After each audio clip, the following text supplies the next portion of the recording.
Roger Zogolovitch is the founder and creative director of developers Solidspace.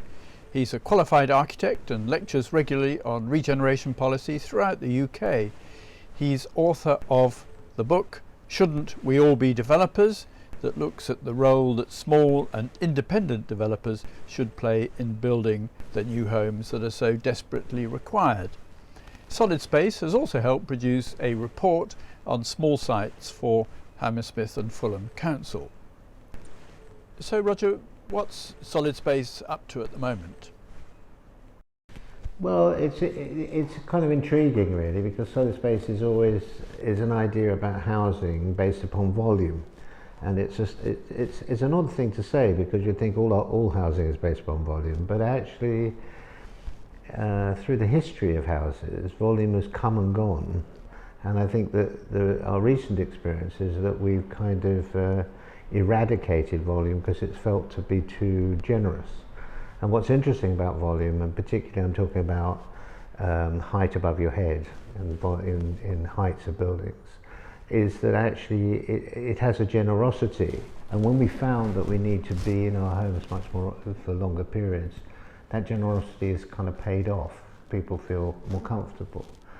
And the Solidspace twist on that story of volume, which goes back a long time, is the idea that we end up with what's sometimes referred to as a broken plan.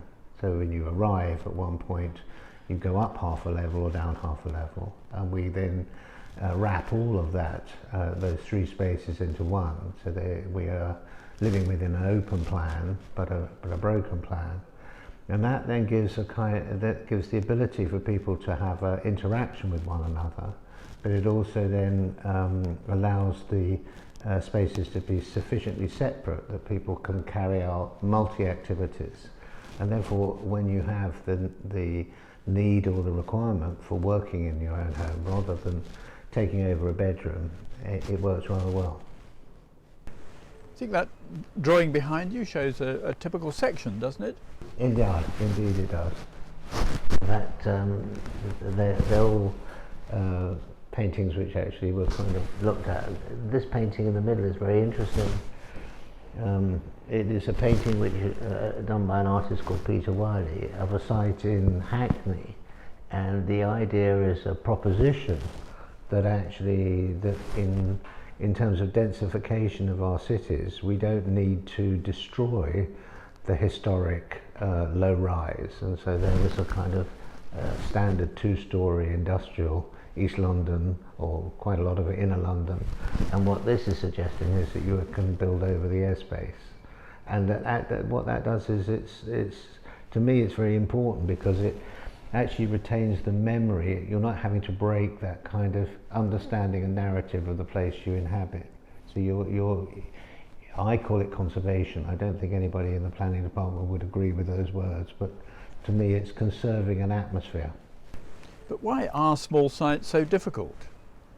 They're extraordinarily difficult, and the reason why, there's a number of reasons. I think lots of people, I've been doing development now, or I moved from architecture to development because I wanted to have more control over what it was that I was making, and in a way I wanted to become my own client, and I wanted to try and avoid compromise and be comfortable with the buildings that I made. And in that transformation, it's all very well to say, so inevitably I was looking at these small leftover sites because when I started out they were the ones I could afford. They've now become a bit more premium, and I think you talk about my book. My book has in fact had a huge effect of building a huge competitor to my purchasing base. So in one respect it was remarkably stupid, but there we are. I'm delighted that more people are doing it. When I started out all those years ago as an architect, as a young architect, our diet was endlessly refurbishing terraced houses. And that is a continuous thing that goes on. Not that we do it, but in that time you're always looking at the existing structure and what the problems were, and you're always finding your way around how you could connect with the back staircase, how you could add a new extension on the ground floor. And in a way, when you're dealing with gap sites, you're dealing exactly the same way. You're no longer dealing with the exact structures, but you're dealing with bits of the city which are very constrained by their very nature. And you know, if you're dealing on bigger sites, somehow you're not as close to the walls. You're not touching 8 party walls. You're not having to find your way through another building to get to it. You don't have to look at that illegal kind of window that got punched into a wall that wasn't there. So that makes, to me, all the more intriguing, because they end up with having a resonance and ending up with an architecture and a development which is of difference. They become very difficult from a planning point of view because they don't comfortably sit within the kind of regular notion of a planner. And weirdly, for some reason, planners find it very hard to understand how you need to have a creative solution. From my purpose, I find that creativity, or that kind of drive for creativity, ends up with much more interesting projects and buildings. Yeah. Do you think the inspector that looked into the London plan was right in telling Sadiq Khan that he couldn't deliver the numbers that he wanted to? I think the issue really for Sadiq, and the issue for small sites, is the issue of the ownership by local authorities. I mean, I've frequently now, as I walk around the city, I tend to make a route that goes through public housing projects. And I think what's interesting about going through historic public housing projects is that you see lots of land opportunities, but they're locked inside that housing project. And I think that there's not enough responsibility by public housing, by landowners, by public authorities that own land, to actually, it's too difficult for them to cut off a bit here. They know that they have the ability, they have garages that are not being used, they have spaces that are not being used, but very few of them are taking a positive attitude about that kind of enhancement. So I think that the inspector was right that there isn't a huge amount of kind of accommodation that comes on the market, because every square inch of London is being used. What we see, the thing about gap sites is what you're looking at is that accommodation which is no longer usefully used. There's something where you can, the whole point about development is you're finding a way that you can enhance the value or the usefulness of that land by finding another development or intensifying it. And I think you can do that in gap sites. What I think the mayor needs to do is to look at where the public housing stands, and how could they have a program where it released the public housing. Now, they tried to do that with TfL, and we made our pitches to TfL for many sites, but for whatever reason we were never successful. Well, the reason would be that we wouldn't probably pay the highest amount of money, and the logic there is that actually lots of people will pitch for sites without actually really either acknowledging or really defining the risks that they're taking on and how to resolve those risks. But small sites also seem to receive a lot of objections from NIMBYs, don't they? Yeah, of course, and I think it is because they're that much more enclosed, and because inevitably there's a sort of status quo falls over a derelict site. And I suppose at an emotional level in the city, when we walk around it, what we're really frightened of in development, why do we object to a development? We object to development because it's changing the status quo. And if I walk past that kind of derelict wooden paling, and it's changed colour as it gets more and more derelict, and I'm quite fond of it, and there might have been some graffiti I'm fond of, and there's some wild flowers, then I'm genuinely going to kind of dislike. And developers are not considered to be in any way heroic. which is more the pity, but it's true that we're not, and therefore I don't think, I write in my book a bit about saying, developers are never kind of seen. You only see them when the piece of paper goes up on the site or the estate agent's board, and the view is that that development is a very easy business. The reality of it, rebuilding our cities, is not an easy business. It takes a lot of effort, an enormous amount of time. It takes money, obviously, but it also is just a kind of, actually it's an entirely creative process. It's about remaking the city. But we kind of, in a way, put that to one side and say that, well, yeah, the development is changing it. Of course it's changing it. Will the proposed changes to the planning system help, do you think? I think codes aren't very difficult, very helpful. I think what's interesting is permitted development. And I think there are areas of permitted development which I think are very thoughtful. So I think that the new Class E in the centre of our towns and cities, particularly looking at commercial buildings which are no longer viable or no longer being used, does give a freedom. I think sadly what's happened is you've seen some very bad results from that, on some good and creative ones.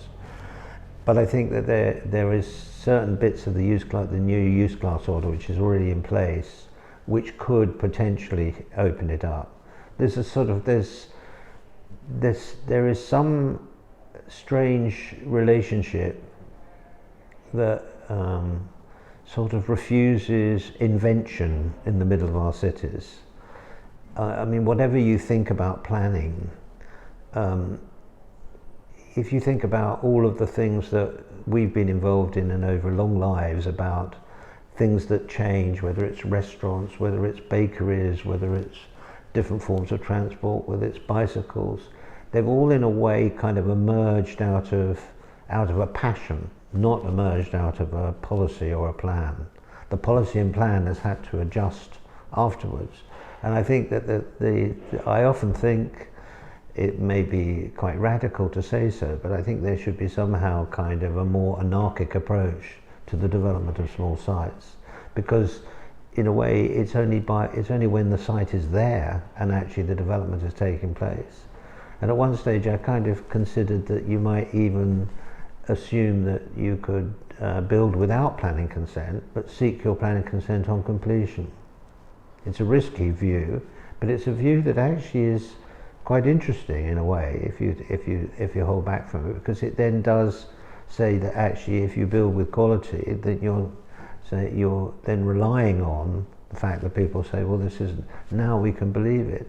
And we've had experience when we've done developments. Our development that we did in Stapleton Hall Road, for a particular reason, was very heavily objective when we were making it. We won our consent over it. It becomes a war of attrition. When the thing was completed, I did something which I think is very unusual for a developer. I invited the neighbours who had objected to the application to come and look at the finished scheme.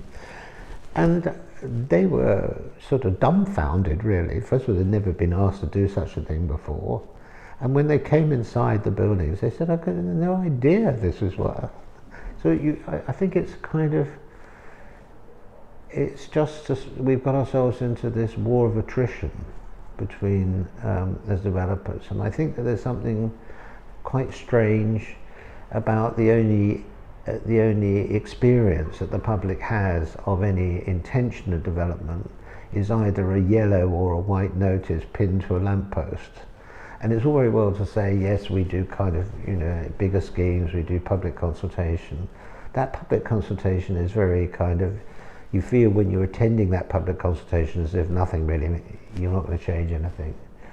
And somehow there's this sort of process, I don't quite know how, but there's a complete lack of engagement, of involvement, and a mistrust.